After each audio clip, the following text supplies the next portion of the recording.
Guys welcome. तो आज की इस वीडियो से हम फंक्शन को प्रैक्टिस करना शुरू करेंगे और इस वीडियो में हम 3 क्वेश्चन को सॉल्व करेंगे और तीनों हम फंक्शन को यूज करके सॉल्व करेंगे। तो सबसे पहले क्वेश्चन में हमें क्या करना है, हमें यूजर से एक इनपुट लेनी है और वो इनपुट कोई भी स्ट्रिंग इनपुट कर सकता है और हमें उस स्ट्रिंग का रिवर्स ऑर्डर में उस स्ट्रिंग को प्रिंट करना है। तो हम उसे नॉर्मली भी कर सकते हैं लेकिन हमें उसे फंक्शन को यूज करके करना है। तो सबसे पहले हम क्या कर सकते हैं, उसके लिए हम मान के चले नेम नाम का वेरिएबल लेते हैं और उसमें हम रखते हैं हर्ष जैन। और अगर हमें इसे नॉर्मली रिवर्स करना होता तो हम क्या करते हैं, हम यहाँ पे प्रिंट करवाते हैं और प्रिंट में हम नेम लिखते हैं और नेम के बाद स्ट्रिंग स्लाइसिंग यूज करते हैं और यहाँ पे कॉलन कोलन -1 लिखते हैं। और अगर मैं इसे रन करूं तो ये देखिए हमारा स्ट्रिंग रिवर्स हो चुका है। लेकिन हमें इसे नॉर्मली नहीं करना है, हमें इसे फंक्शन को यूज करके करना है। तो हम फंक्शन को हमेशा ऊपर डिक्लेयर करते हैं। तो हम यहाँ पे डिफाइन करते हैं फंक्शन और फंक्शन का नाम रखते हैं रिवर्स स्ट्रिंग और फंक्शन का नाम के बाद यहाँ पे हम ब्रैकेट देते हैं और ब्रैकेट के अंदर हमें एक इनपुट चाहिए तो हम यहाँ पे इनपुट लेते हैं नेम। ओके।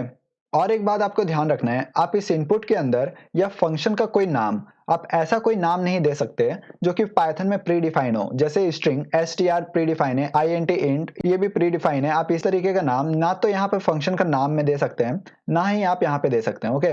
और मैं यहाँ पे कोलन लगाता हूँ, हमें डायरेक्टली प्रिंट करवाना है नेम का कोलन कोलन -1। ओके। तो यहाँ पे हमारा फंक्शन डिफाइन हो चुका है और हमारे पास यहाँ पे इनपुट भी है। अभी हमें सिर्फ और सिर्फ फंक्शन को कॉल करना है। तो हम यहाँ पे रिवर्स स्ट्रिंग नाम का फंक्शन को कॉल करते हैं और अंदर में डालते हैं नेम और मैं इसे सेव करके रन करता हूँ। तो ये देखिए हमारा रिवर्स हो चुका है पूरा स्ट्रिंग। तो हमने यहाँ पे प्रिंट करवाया इसलिए हमें यहाँ पे अलग से प्रिंट करवाने की जरूरत नहीं है।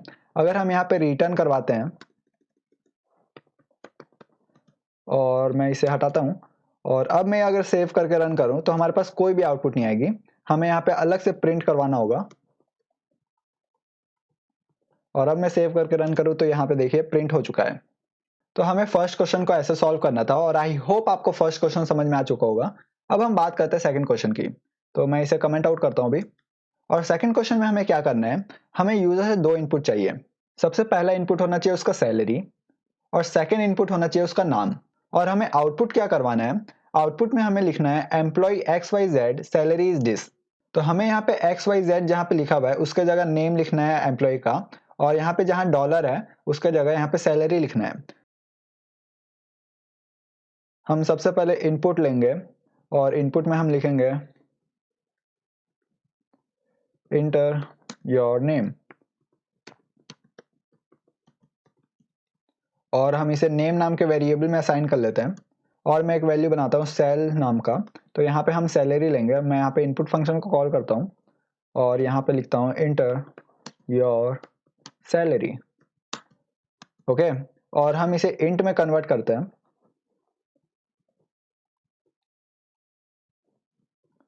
और अब हमारे पास नेम और सैलरी आ चुकी है। अब हमें सिर्फ और सिर्फ फंक्शन बनाना है। तो हम यहाँ पे डिफाइन करते हैं फंक्शन और फंक्शन का नाम मैं लेता हूँ इन्फो और इन्फो फंक्शन में हमें नेम और सैलरी दोनों चाहिए। तो हम यहाँ पे नेम की जगह n डालते हैं और सैलरी की जगह s डालते हैं। और अब हमें क्या करना है, हमें प्रिंट करना है और प्रिंट हम f स्ट्रिंग को यूज करके करेंगे और हम यहाँ लिखेंगे एम्प्लॉय और एम्प्लॉय के बाद हम यहाँ पे ब्रैकेट लगाएंगे और ब्रैकेट के अंदर नेम लिखेंगे। तो नेम के लिए n लिखा हूँ यहाँ पे मैं और उसके बाद लिखेंगे सैलरी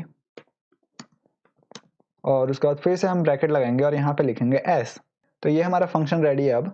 और अब हमें क्या करना है, हमें इन्फो फंक्शन को कॉल करना है और इन्फो में डालना है सबसे पहले नेम डालना है और उसके बाद सैलरी डालना है। और मैं अब सेव करके रन करूं तो यहाँ पे पूछ रहा है नेम, तो नेम में डालता हूँ हर्ष जैन और सैलरी में डालता हूँ 0। तो ये देखिए हमारे पास आउटपुट आया है employ Harsh Jain salary is 0। तो हमें इस क्वेश्चन को ऐसे सॉल्व करना था और आई होप आपको ये क्वेश्चन भी सॉल्व हो चुका होगा।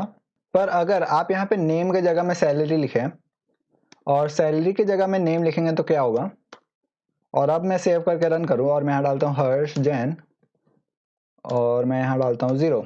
तो ये देखिए एम्प्लॉय 0 सैलरी इज हर्ष जैन। तो ये हमारा रिवर्स ऑर्डर में प्रिंट हो चुका है। तो इसीलिए हमें यहाँ पे ध्यान रखना है कि हमारा जिस ऑर्डर में यहाँ पे इनपुट ले रहे हैं उसी ऑर्डर में हम फंक्शन को कॉल करेंगे तब इनपुट देंगे। ओके। तो हम यहाँ देंगे नेम कॉमा सैलरी। तो सेव करके रन करूं तो ये देखिए हमारे पास अब सही आउटपुट आएगा। तो ये देखिए हमारा आउटपुट पहले जैसे आ चुका है। तो आई होप आपको इतना समझ में आ चुका होगा और इस ऑर्डर के बारे में आगे की वीडियोस में मैं और बात करूंगा आपसे। अब हम लास्ट क्वेश्चन को सॉल्व करते हैं, तो मैं इसे कमेंट आउट करता हूं और लास्ट क्वेश्चन में हमें क्या बोल रहा है, make the function that display that the number is odd और इवन। तो हमें यहाँ पे एक फंक्शन बनाना है जो कि एक इनपुट लेगा नंबर और वो फंक्शन रिटर्न करेगा कि क्या वो नंबर ऑड है या इवन है। तो उसके लिए हम यहाँ पे एक फंक्शन बनाते हैं, डिफाइन, और फंक्शन का नाम रखता हूँ odd even. Odd even function का नाम रखा हूँ और ऑड इवन हमसे एक इनपुट लेगा, तो मैं यहाँ पे नम एक इनपुट देता हूँ और हम यहाँ पे इफ स्टेटमेंट लगाएंगे। तो हम यहाँ पे लिखेंगे if num mod 2 equal equal to 0। अगर हमारा num mod 2 equal equal to 0 होता है तो हमें प्रिंट करवाना है इवन, और अगर ऐसा नहीं होता है तो हमें यहाँ पे एल्स में प्रिंट करवाना है ऑड। ओके, तो हम ये फंक्शन के अंदर काम किए हैं और ये मेरा फंक्शन तैयार है। अब हम क्या करते हैं, इस फंक्शन को कॉल करते हैं और फंक्शन को कॉल करने से पहले मैं नम नाम के वेरिएबल में यूजर से इनपुट लेता हूँ। इनपुट फंक्शन को यूज करके मैं यहाँ लिखता हूँ इंटर द नंबर।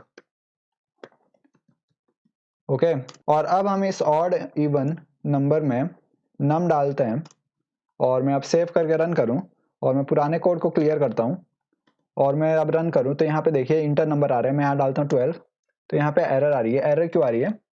तो हमारे पास एरर इसलिए आ रही है क्योंकि हमने यहाँ पे इंट में कन्वर्ट नहीं किया इसे।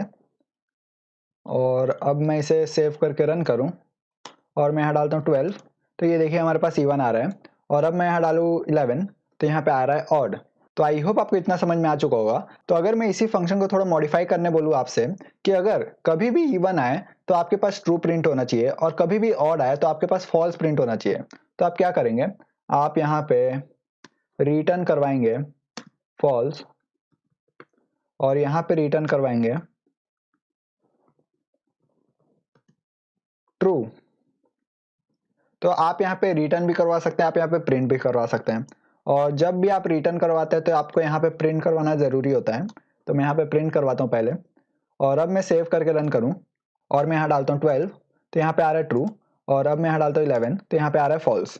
तो आई होप आपको इतना समझ में आ चुका होगा। लेकिन अगर मैं आपको बोलूँ इस कोड को थोड़ा मॉडिफाई कीजिए और छोटा कर दीजिए इस कोड को, तो आप उसे कैसे कर सकते हैं, आप सिंपली इस एल्स वाले ब्लॉक को हटा सकते हैं और इस रिटर्न को आप इफ ब्लॉक के बाहर ला सकते हैं। तो इससे क्या होगा, और अगर मैं इसे सेव करके पहले रन करता हूँ और मैं यहाँ डालता हूँ 12, तो यहाँ पे अभी भी ट्रू आ रहा है और मैं यहाँ डालता हूँ 11, तो यहाँ पे देखिए अभी फॉल्स आ रहा है। तो ये कोड परफेक्टली काम कर रहा है। तो ये कोड काम कैसे कर रहा है, सबसे पहले हमने डिफाइन कीवर्ड को यूज किया है और ऑड इवन फंक्शन नाम का एक फंक्शन बनाया है और उस ऑड इवन फंक्शन में हमने नम पास किया है और अगर हमारा नम टोटली डिवाइड हो जाता है 2 से तो हमारा रिटर्न हो जाएगा ट्रू।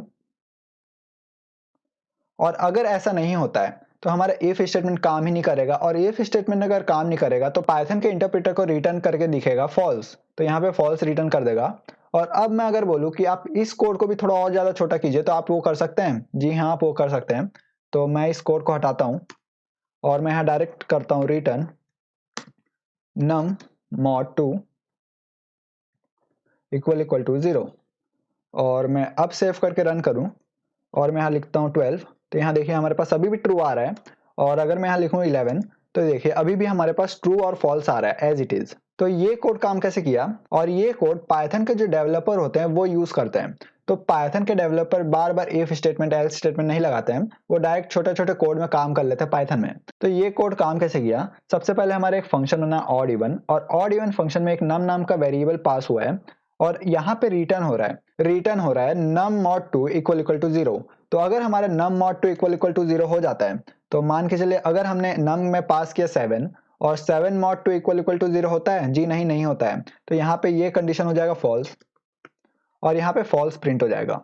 और अगर मैं यहाँ डालूं 12, तो यहाँ पे नम मॉड 2 इक्वल इक्वल टू 0 हो जाता है, तो इसलिए हमारे पास यहाँ पे ट्रू आ रहा है।